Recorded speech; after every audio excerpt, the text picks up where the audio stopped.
ஹல் அன்பான தேவ பிள்ளைகளே, கர்த்தருடைய நாமம் மகிமைப்படுவதாக. கர்த்தருடைய நாமத்துக்கு ஸ்தோத்திரம் உண்டாவதாக. நம்மோடு கூட கர்த்தர் பேசுவாராக. யெகோவா ராஃபா, சுகந்தரும் ஊழியம். கர்த்தர் நமக்கு பெரிய காரியங்களை செய்வார். இன்றைக்கும் கூட கர்த்தர் நம்மோடு கூட பேச விரும்புகிற வார்த்தை இன்றைக்கு நாம தியானிக்க இருக்கிறோம். நீங்க எல்லாம் கர்த்தருக்குள்ள சந்தோஷமா இருப்பீங்கன்னு நான் நம்புறேன், கர்த்தருக்குள்ள விசுவாசிக்கிறேன். உங்களுக்காக நான் ஜெபம் பண்ணி கொள்ளுகிறேன். எனக்காகவும் எங்களுக்காகவும் ஊழியத்துக்காகவும் ஜெபம் பண்ணி கொள்ளுங்கள். கர்த்தர் பெரிய காரியங்களை செய்வார். சரி, இன்னைக்கு நாம தியானிக்க இருக்கிற வேத வசனம் என்ன அப்படின்னு பார்க்கும்போது, சங்கீதம் 50வது சங்கீதம் 15வது வசனம். இதுல ஒரு வசனம் பார்க்க முடியும். ஆபத்து காலத்தில் என்னை நோக்கி கூப்பிடு, நான் உன்னை விடுவிப்பேன், நீ என்னை மகிமைப்படுத்துவாய். ஆபத்து காலத்தில் என்னை நோக்கி கூப்பிடு. அல்லேலூயா. ஆபத்துகள் யாருக்கும் வராம இருக்காது. எல்லா ஜனங்களுக்கும் ஆபத்துகள் வரும். ஆபத்து வராத ஜனங்களே கிடையாது. எல்லா ஜனங்களுக்கும் ஆபத்து. எந்த இடங்கள் பார்த்தாலும் ஆபத்துகள் அதிகமாக இருக்கிறது. பாருங்க, போகிற வழியிலெல்லாம் ஆபத்து கிடையாது. ஒரு இடத்துல நின்னா கூட ஆபத்து கிடையாது. பாருங்க, நிறைய காரியங்களை பார்க்கும்போது தேசத்துல பாருங்க, எத்தனையோ ஜனங்கள் அழிஞ்சுக்கிட்டே இருக்காங்க. பாருங்க, பிளேட்ல போகும்போது கடந்த மாதத்துக்கு முன்பாகலாம் நம்ம நிறைய கேள்விப்பட்டிருப்போம். எத்தனையோ ஜனங்கள் அந்த பிளேட்லயே என்ன செஞ்சாங்கன்னா எரிஞ்சு அப்படி பிளேட்டோடையே மடிஞ்சிட்டாங்க. எத்தனையோ ஜனங்கள் பார்க்கும்போது வாகனங்கள்ல போகும்போது மடிஞ்சு போறாங்க. எத்தனையோ ஜனங்கள் பாருங்க தற்கொலை பண்ணி மடிகிறாங்க, கொலை செஞ்சு மடிகிறாங்க. இப்படிலாம் பார்க்கும்போது ஜனங்கள் மறிச்சுக்கிட்டே இருக்காங்க. ஆபத்துகள் அவங்களுக்கு என்ன செஞ்சிட்டு இருக்குன்னா நேரிட்டு கொண்டே இருக்கிறது. அப்போ கர்த்தராகிய இயேசு கிறிஸ்துவை நம்மை நோக்கி கூப்பிடும்போது, ஆபத்து காலத்தில் என்ன நோக்கி கூப்பிடு, நான் உன்னை விடுவிப்பேன், நீ என்னை மகிமைப்படுத்துவாய்னு வேதம் சொல்லப்பட்டிருக்கிறது. அப்போ நமக்கு ஆபத்து நேரிடும் போது யாரை தான் கூப்பிடணும்னா கர்த்தரை நோக்கி கூப்பிடணும். ஆபத்துல நீங்க ஒரு மனுஷனை கூப்பிட்டு பாருங்க, அந்த மனுஷரிடத்துல இருந்து உங்களுக்கு உதவி வராது.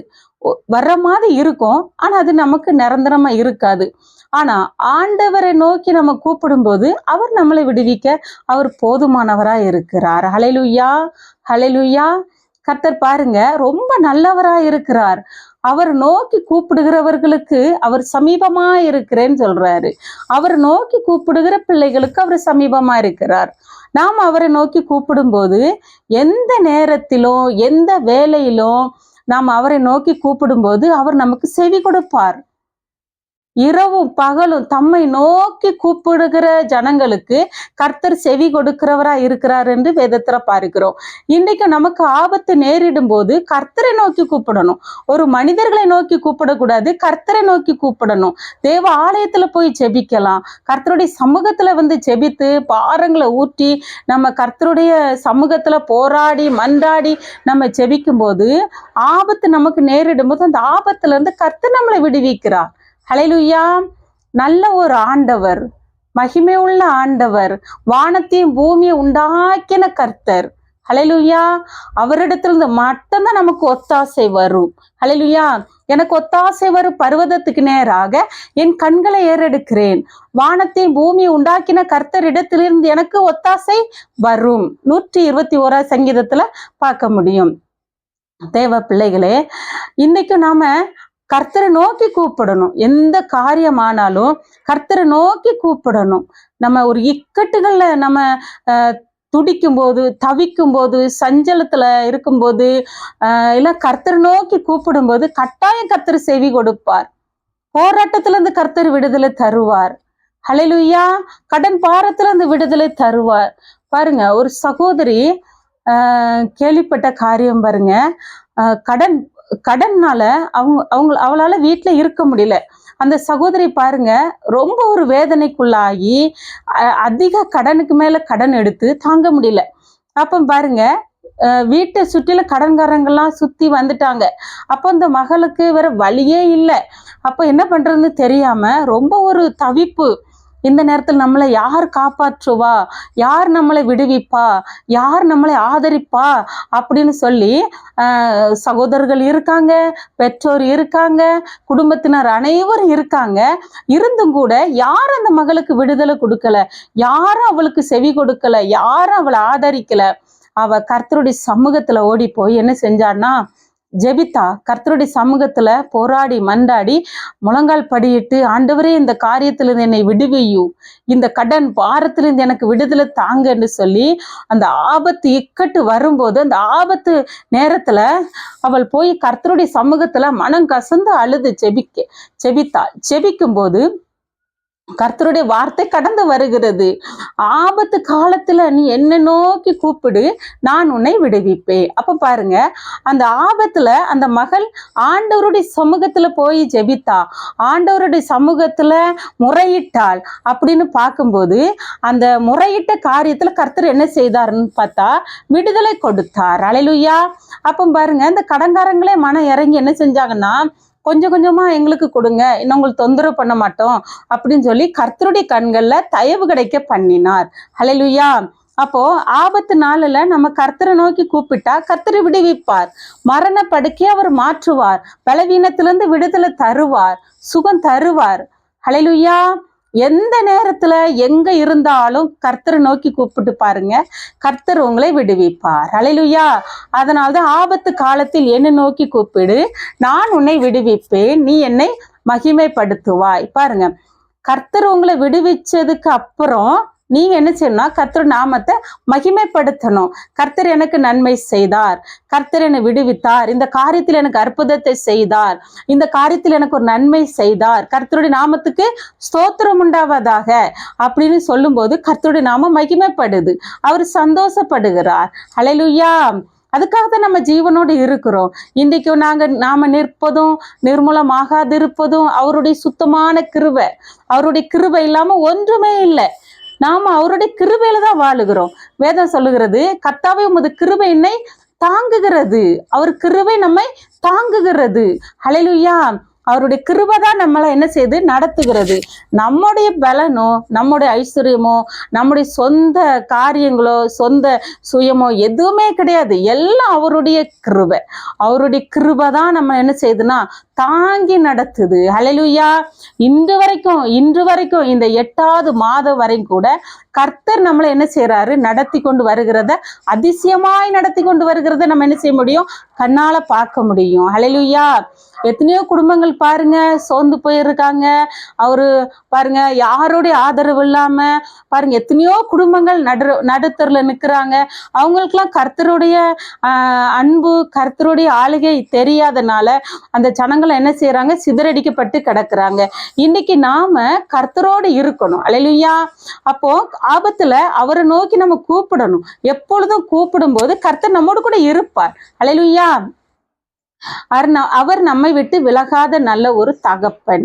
அல்லேலூயா. இன்றைக்கு அவர் நடத்தி கொண்டு வருகிறார், நாளைக்கு அவர் நடத்துவார், முடிவு பரியந்தமும் அவர் நம்மளை என்ன செய்வார்னா நடத்துவார். அல்லேலூயா. அல்லேலூயா. அவர் நேற்றும் இன்றும் என்றும் மாறாதவராய் இருக்கிறார். அவரை நோக்கி கூப்பிடுங்க, அவர் நோக்கி கூப்பிடுங்க. ஆண்டவரே என்னை விடுவியுன்னு கேளுங்க, ஆண்டவரே என்ன மன்னியும்னு கேளுங்க, ஆண்டவரே இந்த இடத்துல எனக்கு விடுதலை தாங்கன்னு கேளுங்க, ஆண்டவரே எனக்கு இந்த சரீரத்துல பலன் தாங்கன்னு கேளுங்க. எப்ப கூப்பிட்டாலும் கர்த்தர் என்ன செய்வார்னா உங்களுக்கு விடுதலை தருவார், பதில் தருவார். ரட்சிப்பு ரொம்ப சீக்கிரத்துல இருக்கிறது. அல்லேலூயா. ரட்சிப்பு சமீபத்துல இருக்கிறது. அல்லேலூயா. கர்த்தரை நோக்கி கூப்பிடுங்க, அவர் உங்களை விடுவிக்க அவர் போதுமானவராய் இருக்கிறார். கர்த்தர் பெரிய காரியங்களை செய்வாராக. ஸ்தோத்திரம். அல்லேலூயா. பெரிய காரியங்களை கர்த்தர் செய்வார். இந்த வசனத்தின்படி நீங்க என்ன செய்யுங்கன்னா, சங்கீதம் 50:15 இந்த வசனம் கொடுக்கப்பட்டிருக்கிறது. இந்த வசனத்தின்படி என்ன செய்யுங்க, ஆபத்துகள் உங்களுக்கு ஒரு பயங்கள் வரும்போது கர்த்தரை நோக்கி கூப்பிடுங்க. கர்த்தர் உங்களை விடுவிக்க அவர் போதுமானவராயிருக்கிறார். கர்த்தர் நல்லவராயிருக்கிறார். கர்த்தர் மகிமை உள்ளவர், பரிசுத்தம் உள்ளவர், அவர் பராக்கிரமசாலியா இருக்கிறார். என்று கர்த்தர் நம்மோடு கூட உங்களோடு கூட அவர் இருந்து அவர் ஜீவிக்கிறவராய் இருக்கிறார். ஹல்லேலூயா.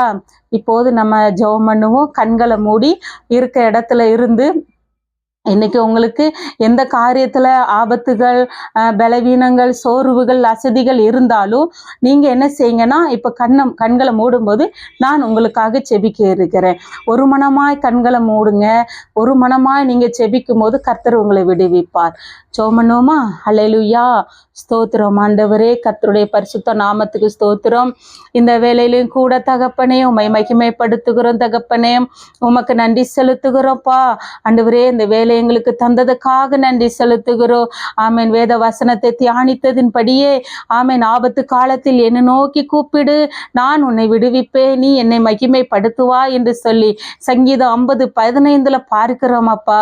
ஆண்டவரே இன்றைக்கும் ஆமேன் ஸ்தோத்திரம். அந்த வேத வசனத்தை தியானித்ததின்படியே அநேக பிள்ளைகள் இதை கேட்டுக்கிட்டு இருந்தாலும் பார்த்துக்கிட்டு இருந்தாலும் என் கர்த்தர் எந்தெந்த பிள்ளைகள்லாம் இக்கட்டுல இருக்காங்களோ, பலவீனத்துல இருக்காங்களோ, சோர்வுல இருக்காங்களோ, பிரச்சனையில இருக்கிறாங்களோ, போராட்டத்துல இருக்கிறாங்களோ, என் கர்த்தர் இப்போதே உம்முடைய வார்த்தையின்படியே அந்த பிள்ளைகளுக்கு உம்முடைய வசனத்தின்படியே கடந்து போகும்படி செபிக்கிறோம். என் தேவன் அந்த பிள்ளைகளை தொடும்படியாக செபிக்கிறோம். என் ஆவியானவருடைய பலத்த கரம் அந்த பிள்ளைகளுக்குள்ள இறங்கும்படியாக செபிக்கிறோம். அவங்க குடும்பத்துல உங்க கரம் இறங்கும்படியாக செபிக்கிறோம். உங்க பரிசுத்த நாம் அந்த பிள்ளைகள் மகிமைப்படுத்தும்படியாக செபிக்கிறோம். ஆண்டவரே உம்மை துதிக்கிறேன் சப்பா. நீங்க விடுவிச்சிருங்கப்பா. என்னென்ன காரியத்தில் அந்த பிள்ளைகள் உம்மை நோக்கி கூப்பிடுகிறார்களோ, உம்மை நோக்கி கூப்பிடுகிறார்களோ, உம்முடைய சமூகத்துல எந்தெந்த காரியத்துக்காக வேண்டுதல் வைக்கிறாங்களோ, எந்த காரியத்துல அந்த பிள்ளைகள் சோர்ந்து இருக்காங்களோ, அந்த பிள்ளைகளுக்கு என் தேவனாகிய கர்த்தர் ஆமேன் துதிக்கிற நீர் ஒரு விடுதலை கொடுத்து இந்த பிள்ளைகளை உங்க நாமத்தை மகிமைப்படுத்தும்படியாக என் கர்த்தர் நீர் கிரியை செய்ய வேண்டும் என்று செபிக்கிறேன் சப்பா. ஆண்டவரே ஸ்தோத்திரம். நீர் விடுவிக்கிற தேவன், நீர் மகிமைப்படுத்துகிற தேவன் ஆண்டவரே. உங்க கரம் மாத்திரம் ஆண்டவரே அப்பா இந்த வேலையில தங்கி இருக்கட்டும். ஒவ்வொரு பிள்ளைகள் மீது தேவ ஆளுகை தங்கி இருக்கும்படி செபிக்கிறோம். ஒவ்வொரு பிள்ளைகளை கர்த்தர் ஆசீர்வதிங்க. ஆமேன். துதிக்கிறேன் சப்பா. கர்த்தராகிய இயேசு கிறிஸ்துவின் நாமத்தினாலதான் நாங்க ஆண்டவரே அப்பா உம்முடைய சமூகத்துல ஆண்டவரே அப்பா நாங்கள் செபித்து இருக்கிறோம். ஆண்டவரே எங்கள் பாரத்தை ஊற்றி இருக்கிறோம். ஆண்டவரே வேத வசனத்தை தியானிச்சு இருக்கிறோம். என் கர்த்தர் நீர் எங்களுக்கு கிருபை பாராட்டினதுக்காக உமக்கு நன்றி செலுத்துகிறோம். கர்த்தருடைய நாமத்தினால பெரிய காரியங்களை செய்வீராக. இயேசுவின் மூலம் செபிக்கிறோம் நல்ல பிதாவே. ஆமேன். கர்த்தர் நல்லவர், மகிமையான காரியத்தை செய்வார். கர்த்தருடைய நாமம் மகிமைப்படுவதாக. God bless you. ஆமேன்.